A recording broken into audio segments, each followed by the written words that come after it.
नमस्कार मित्रांनो, on wheel या माझ्या यूट्यूब चॅनलमध्ये आपलं स्वागत आहे। आज आपण ग्रीस या देशाला भेट देणार आहोत। तर ग्रीस हा देश भूमध्य सागरावरील एक युरोपियन देश आहे। ग्रीसची संस्कृती अतिशय पुरातन आहे। इतर युरोपियन देशांप्रमाणे त्यांनी आधीच्या सांस्कृतिक खुणा नष्ट न केल्यामुळे आपल्याला तिथे अनेक ऐतिहासिक स्थळे पाहायला मिळतात। ख्रिस्त पूर्व जी त्यांची संस्कृती होती ती आपल्याला तिथे पाहायला मिळते। आता ग्रीस हा देश हा ख्रिश्चन देश आहे, परंतु आपण तिथे अनेक ऐतिहासिक स्थळांना भेट देऊ शकतो। ग्रीस या संस्कृतीमध्ये 12 देव होते। ते ऑलिम्पिस नावाच्या पर्वतावर राहत होते। त्यापैकी झेउस, हेरा, पोसायडॉन, अथेना, अपोलो। झेउसला देवांचा पिता मानलं जात असे। अपोलो हा सूर्यदेव होता आणि त्याने पायथॉन नावाच्या अजगराला मारलं होतं। पर्सियस हाही तिथला राजा होता, अपोलो हाही तिथला राजा होता। तर पर्सियस ज्याला आपण ययाती म्हणतो, त्याने मेडुसा नावाच्या राक्षसिणीचा वध केला होता। अथेना ह्या देवीच्या नावावरून अथेन्स हे नाव पडलेलं आहे। अथेन्समध्ये अनेक ऐतिहासिक स्थळं, जागा, बांधकाम आपल्याला पाहायला मिळतं। ते जागोजागी विखुरलेलं आहे। आणि अथेन्स शिवाय मायसेनियस, एपिडोरस, आणखीन डेल्फी इथे सूर्याचं मंदिर आहे, तेही आपल्याला पाहायला मिळतं। तर चला पाहूया ग्रीस।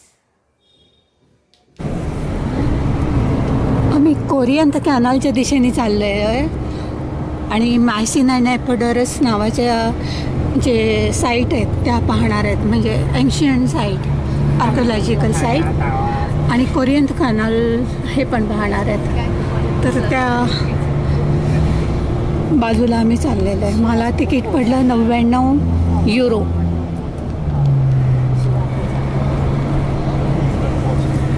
ही ती बस आहे।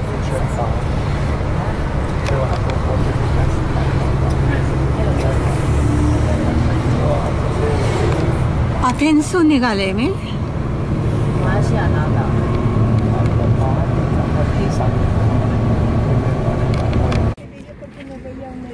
हा कोरियंथ कॅनल आहे। कोरियंथ कॅनल जो ग्रीस आणि इटली यांना जोडतो, एकदम छोटा आहे, त्याच्यामुळे लहान जहाजं आणि छोटे छोटे क्रूज इथून पास होतात। आणि इथून पास होणं सुद्धा म्हणजे तसं अवघड आहे, कॉस्टली आहे, कॉस्टली।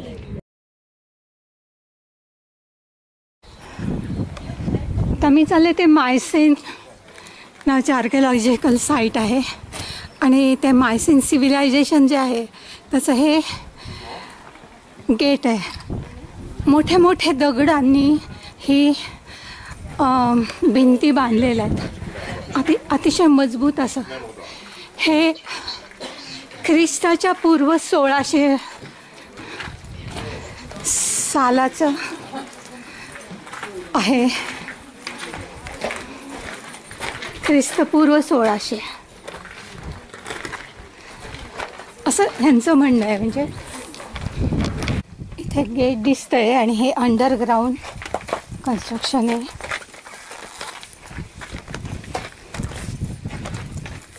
सोळाशे वर्ष आधीच ख्रिस्ताच्या।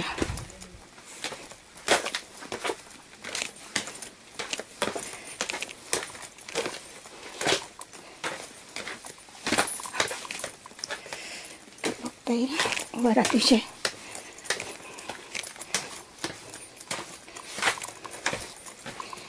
हे ग्रीसमध्ये म्हणजे ग्रीक संस्कृतीमध्ये ते जरी आता ख्रिश्चन असलं तरी काय, मला वाटतं इथून एखादं भुयार वगैरे असं असेल, त्यांनी ते ठेवलंय। बाकीच्या युरोपियन कंट्रीजमध्ये तर सगळं पूर्णपणे पाडून टाकलं। ते काही ख्रिश्चन चर्चशिवाय काही गोष्टी दाखवतच नाहीत, फक्त ख्रिश्चनांपासूनच दाखवतात। पण तसं नाही, सिव्हिलायझेशन हे आधीपासून होतं आणि तिथे सगळं त्यांनी पाडून तिथे चर्चेस वगैरे बनवलेले आहेत। हे जे असं गोल अशी दगडांची हे आहे आणि मध्ये हे ग्रेव सर्कल आहे, म्हणजे मेलेली जे लोक होते त्यांना पुरलं किंवा त्या काळातलं म्हणजे ख्रिस्ताच्या आधी 16व्या शतकात ज्याप्रमाणे त्यांचे अंत्यसंस्कार केले जातात ते इथे व्हायचे. त्याला ग्रेव सर्कल पूर्ण गोल आहे.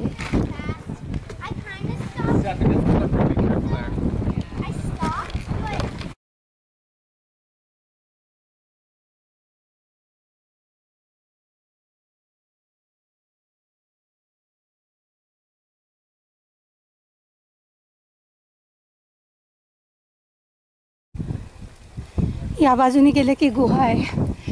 हे जे स्ट्रक्चर आहे ते पूर्ण डोंगरावर आहे, म्हणजे एक छोटा डोंगर आहे आणि त्याच्यावर हे सगळं बांधलेलं आहे सुरक्षिततेसाठी, आणि हवा खूप आहे इथे.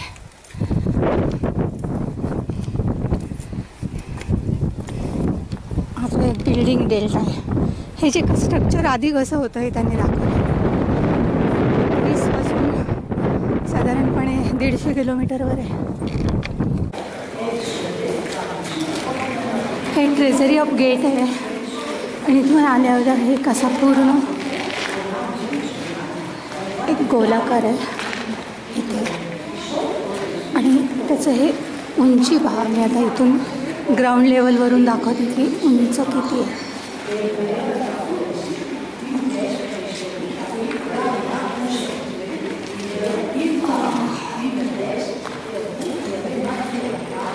शंभर फूट उंच असेल, त्याहीपेक्षा जास्त, आणि कुठेही जोड दिलेला नाही.